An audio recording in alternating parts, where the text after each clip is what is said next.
సమతా సైనిక దళం గత సంవత్సరం నుంచి ఆంధ్రప్రదేశ్లో అనేక జిల్లాల్లో అనేక నియోజకవర్గాల్లో మన జాతుల మీద జరుగుతున్న దాడుల గురించి, మనకున్న హక్కుల గురించి అవగాహన కల్పిస్తూ జగన్మోహన్ రెడ్డి గారు ఈ 5 సంవత్సరాల్లో ఈ జాతులకు ఎంత అన్యాయం చేశారనే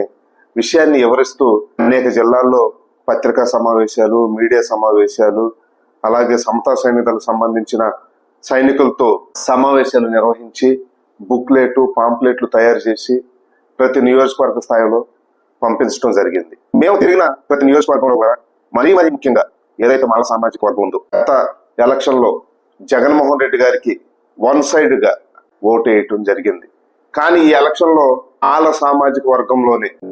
గత ఎన్నికల్లో ఎవరైతే ఓటేశారో వాళ్ళల్లో 15 నుంచి 20% మంది జగన్మోహన్ రెడ్డి గారిని ఓడించాలి అనే ఒక బలమైన నిర్ణయంతో ఓటేయటం జరిగింది.